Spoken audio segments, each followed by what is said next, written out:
সদ্য সাবেক অন্তর্বর্তী সরকারের উপদেষ্টা ও জাতীয় নাগরিক পার্টির মুখপাত্র আসিফ মাহমুদ সজীব ভুঁইয়ার ব্যাংক হিসাব তলব করেছে Bangladesh financial intelligence unit BFIU। সোমবার ২রা মার্চ সংস্থাটির পক্ষ থেকে দেশের ৫৬টি তফসিলি ব্যাংক ও আর্থিক প্রতিষ্ঠানে এ সংক্রান্ত চিঠি পাঠানো হয়। চিঠিতে আগামী ৩ কর্মদিবসের মধ্যে তার ব্যক্তিগত ব্যাংক অ্যাকাউন্টের যাবতীয় তথ্য, লেনদেনের বিবরণ ও সংশ্লিষ্ট নথিপত্র BFIU-তে জমা দেওয়ার নির্দেশনা দেওয়া হয়েছে।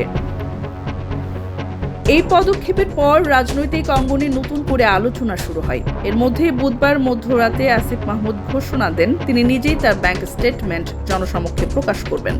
তার ভাষ্য, উপদেষ্টার পদ থেকে সরে দাঁড়ানোর আগেই আয় সম্পদের হিসাব মন্ত্রিপরিষদ বিভাগে জমা দিয়েছেন। ছাত্র জীবনে ঢাকা বিশ্ববিদ্যালয় ছাত্র অধিকার পরিষদের সভাপতি এবং বৈষম্য বিরোধী ছাত্র আন্দোলনের অন্যতম সমন্বয়ক হিসেবে আলোচনায় আসেন আসিফ মাহমুদ।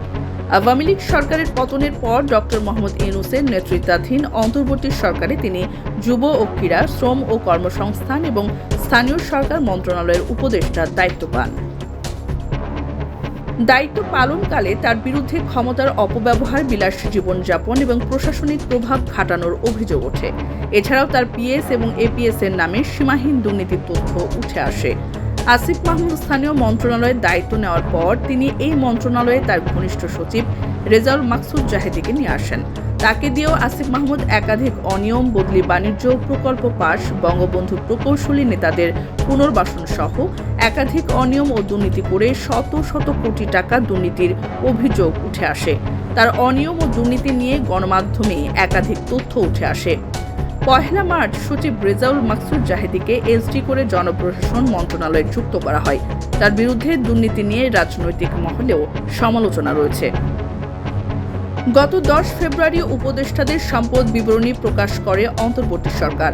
তাতে দেখা যায় আসিফ মাহমুদ সজীব ভুঁইয়া ২০২৫ সালের ৩০ জুনের তথ্য অনুযায়ী মোট সম্পদ ১৫,৩৪,৭১৭ টাকা এবং তার দায় ২৮,৬৬৯ টাকা। ২০২৩-২৪ অর্থ বছরে তার TIN ছিল না বলে উল্লেখ করা হয়। এখন একযোগে ৫৬টি ব্যাংকে হিসাব তলবের ঘটনাকে অনেকে গুরুত্বের সঙ্গে দেখছেন।